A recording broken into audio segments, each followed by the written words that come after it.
उत्तर प्रदेश की राजधानी लखनऊ और उसके आसपास के इलाकों में रह रहे लोग हैरत में तब आ गए जब उन्होंने आसमान में लाइन से जलते बल्ब जैसी कोई चीज देखी। जैसे ही लोगों की नजर रोशनी की इस लड़ी पर पड़ी, सभी इसे कैमरे में कैद करने लगे। लोगों की निगाहें आसमान से हट नहीं रही थीं, क्योंकि ये नजारा उन्हें चौंका देने वाला था। लोग बस टकटकी लगाए इस अद्भुत रोशनी को देख रहे थे। ऐसा लग रहा था जैसे आसमान में कोई ट्रेन जा रही हो। लोगों ने इस नजारे का वीडियो बनाना शुरू किया और वायरल करने लगे। जिसने भी ये वीडियो देखा वो भी हैरान था। तरह तरह के कयास लगाए जाने लगे कि आखिर ये क्या चीज आसमान से गुजर रही है। किसी ने कहा एलियंस हैं, तो किसी ने कहा कि रॉकेट है, लेकिन असल सच्चाई किसी को पता नहीं चल सकी। चलिए हम आपको बताते हैं कि आखिर में ये रोशनी कैसी थी। असल में ये दुनिया के सबसे अमीर व्यक्ति टेस्ला और स्पेस एक्स के मालिक एलन मस्क के स्टारलिंक इंटरनेट सैटेलाइट हैं, जो भारत के आसमान से गुजरे थे। एलन मस्क इन सैटेलाइट्स को लगभग हर दूसरे महीने रॉकेट से अंतरिक्ष में छोड़ते हैं। एलन मस्क इस स्टारलिंक इंटरनेट सैटेलाइट के जरिए पूरी दुनिया को अंतरिक्ष से बेहतरीन और तेज इंटरनेट की सुविधा देना चाहते हैं। ये धरती से 550 से 570 किलोमीटर की ऊंचाई पर उड़ते हैं। इससे पहले पिछले साल दिसंबर में भी पंजाब में स्टारलिंक सैटेलाइट्स देखने को मिले थे और तब भी लोगों के ऐसे ही चौंका देने वाले रिएक्शन सामने आए थे। हालांकि असलियत का पता चलने के बाद लोगों का डर खत्म हो गया। बहुत सारे लोग 2024 में दाएं बाएं लेफ्ट राइट टेमोटेशन, ऊपर से आपदाएं, प्रॉब्लम, भूकंप पर भूकंप, तूफान पर तूफान। 2024 पूरी दुनिया को हिलाने वाला है। 2023 ने इतना नहीं हिलाया जितना 2024 हिलाएगा। लेकिन परमेश्वर का आत्मा यह भविष्यवाणी आपको डराने के लिए नहीं कर रहा, क्योंकि उसने बाइबल में लिखा है जो विश्वास करते हैं उनके सिर का एक भी बाल बांका नहीं होगा। आमीन। मैं देख रहा हूं एक भूकंप आ रहा है, सुनामी लहरें आ रही हैं, यूएसए, इंडोनेशिया, चाइना और गुजरात में भूकंप देख रहा हूं। और इसी समय परमेश्वर का आत्मा कहता है कुछ झटके महसूस होंगे। यह परमेश्वर की ओर से, जहां भविष्यता खड़ा है उस देश पर परमेश्वर दया कर रहा है यीशु मसीह के नाम में। आप सुनेंगे ये भविष्यवाणी है, उस सालों से मैं बोल रहा हूं कि जो मुझे भविष्यता नहीं समझते वो समझ लेंगे 2024 में। जिनकी आंखें बंद है उनकी खुल जाएंगी। आमीन। बहुत सारे देश की इकोनॉमी डाउन होगी, आर्थिक तंगी आएगी। यूएसए में वहां के राष्ट्रपति को हटाने के लिए बातें चल पड़ेंगी, प्रॉब्लम्स आएंगी। एक देश ऐसा बम गिरेगा, तबाह हो जाएगा। 2024 मार्च के बाद प्रधानमंत्री मोदी फिर एंट्री मारेंगे। अबलबा शबलबा बलबा शबलबा। एक पूर्व साइड में एक पुल, बहुत बड़ा बांध गिर जाएगा, 80 से 100 लोग वहीं मर जाएंगे। बहुत सारे लोग, इंडोनेशिया, चेतावनी दे रहा हूं तुझे यीशु मसीह के नाम में, मेरे अंदर से होकर, कि छोड़ दो वो लाइन। परमेश्वर का आत्मा आगाह कर रहा है।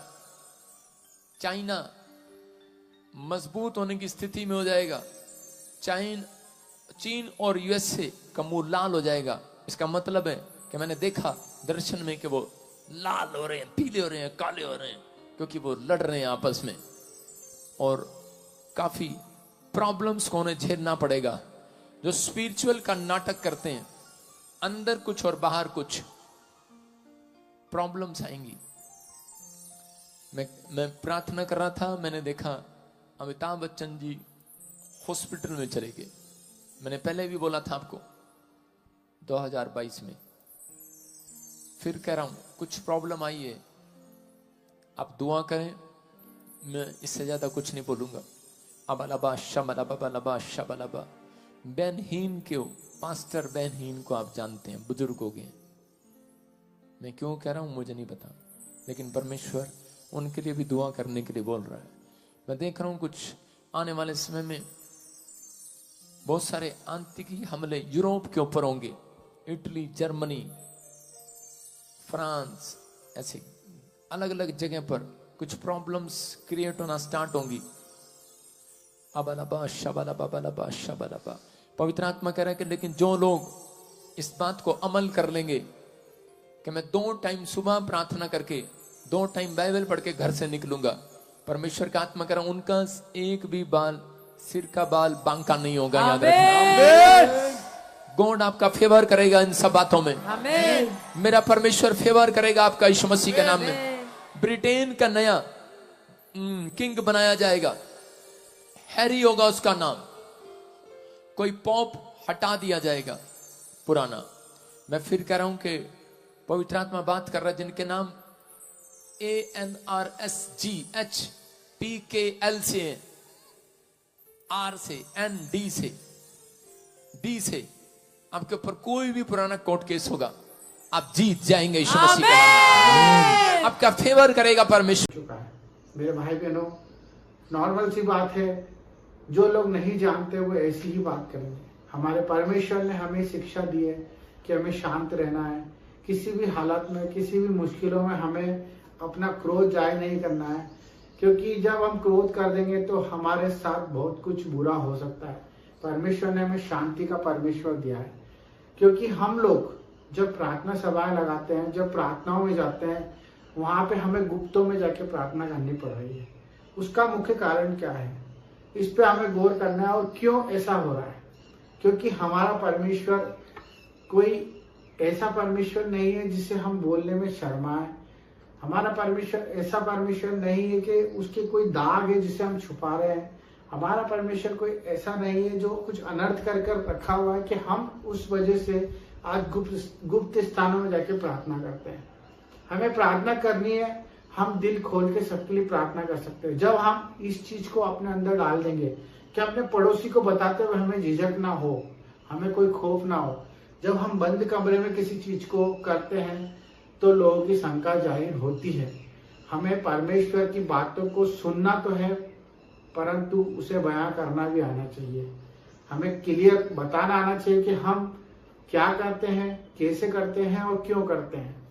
हम किसके आदेश से करते हैं और किसके लिए करते हैं और इससे हमारा क्या फायदा है। जो लोगों को ये लगता है कि जहां पर चर्च बन जाती है, जहां पर जो 4 लोग प्रार्थना करने लग जाते हैं, वहां पर धर्म परिवर्तन होना शुरू हो जाता है। इन्हें इस चीज का खौफ इसलिए क्योंकि ये लोग खुद अभी तक अपने आप को क्लियर नहीं कर पा रहे कि ये लोग हैं क्या। क्योंकि जो धर्मांतरण की बात करते हैं ये इन्हीं के बीच में से है। मैं आपको आज मैं बताता हूँ इसका मुख्य जड़ क्या होता है कि जब हम चर्चेस में प्रार्थना करते हैं, वो अधकच्चे ज्ञान लेके हमारे पास से चले जाते हैं। और जो लोग परमेश्वर को नहीं जानते वो जाके बाहर ये बता देते हैं कि हमें ये बोला गया कि हमें मूर्ति पूजा नहीं करनी है, हमें किसी के आगे दंडवत नहीं करना है, हमें इससे बात नहीं करनी है, हमें बुराई में नहीं जाना है। तो ये सब चीजों के उल्टा ही अर्थ लेकर वो लोग चले जाते हैं। तो मेरे भाई बहनों, मैं आपसे रिक्वेस्ट करूंगा कि इस समय में जो भी फादर हैं, चर्च है, पासवान है, जो लोग चर्च चला रहे हैं, उन्हें बेखौफ चर्च चलाने का अधिकार है। सरकार भी उन्हें रोक नहीं सकती, किसी भी तरह का उन्हें कोई प्रकोप उनके ऊपर कोई असर नहीं कर सकता। और वो ये खुद भी जानते हैं कि इस चीज का कोई असर नहीं होगा।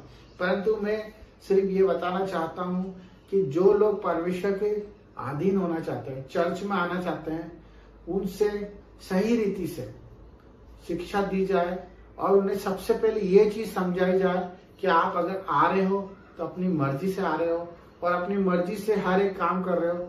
और उन्हें ये क्लियर होना चाहिए कि हम जो कर रहे हैं उसमें कोई धर्म परिवर्तन नहीं हो रहा है, ना ही कोई गलत काम करवाया जा रहा है, ना ही उन पे कोई दबाव है, ना कोई प्रेशर है, ना कोई उनसे पैसे मांगे जा रहे हैं, ना ही कोई उनके खिलाफ कोई कदम उठाया जा रहा है, ना उनके परिवार से उन्हें अलग करा जा रहा है, और ना ही कोई उन्हें कोई चैरिटी कर रहा है, ना कोई उनको उल्टी शिक्षा दे रहा है।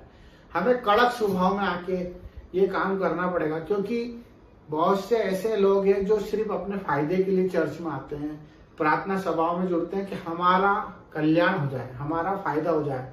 और उस फायदे के चक्कर में जब उनका फायदा नहीं होता है तो वो उसको नया मोड़ देकर एक गलत धारणा पैदा कर देते हैं। मेरे बहुत से ऐसे प्रतिनिधि हैं, बहुत से ऐसे लोग हैं जिनको मैंने देखा है, मैं भी उनको बताया हूँ प्रभु के बारे में, और वो लोग चर्च गए भी सही है और उसके बाद उन्होंने उसको नई व्याख्या दी है कि वहां पर ऐसा ऐसा होता है, वहां पर वैसा वैसा, क्योंकि उनको पता ही नहीं है, क्योंकि उन लोगों ने परमेश्वर का स्वाद नहीं चखा है।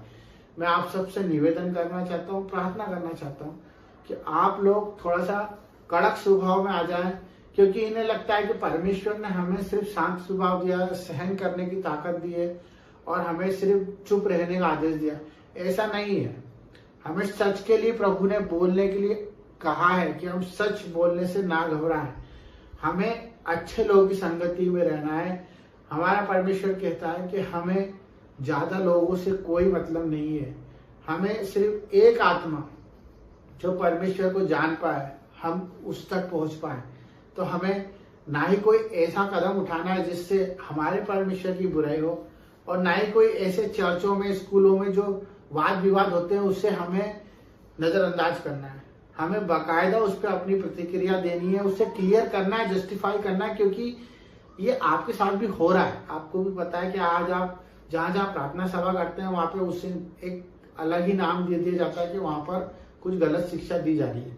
तो इस चीज के ऊपर गौर करें। सभी से निवेदन है, अपने भाइयों से, अपने प्रार्थना करने वालों से और सभी प्रेमी जीवों से कि अपनी प्रभु की आत्मा को प्रबल करें और चोड़ में प्रभु का बात रखें। किसी से डरने की कोई जरूरत नहीं है। जब हम गुप्त स्थानों में प्रार्थना करेंगे तो लोगों को शंका पैदा होगी। हम क्लियरिटी से बाहर आके चोड़ में प्रार्थना करना चालू करें। ये मेरी आत्मा कहती है। आप सबको इस चीज के लिए आगे बढ़ना पड़ेगा। जिस तरह से लोग अपना बाप का नाम नहीं छुपाते, आधार कार्ड में लिखा होता है, वैसे हमें भी हमारे पिता का नाम छुपाने की कोई जरूरत नहीं है। हमें प्रचार प्रसार करना है। बाकी बुद्धि को सहारा लेके, समझ के साथ परमेश्वर के वचन को अगर बांटना चाहते हो तो निडर होके बांटे। सबको जय मसीह की। God bless you, I love you, आमीन।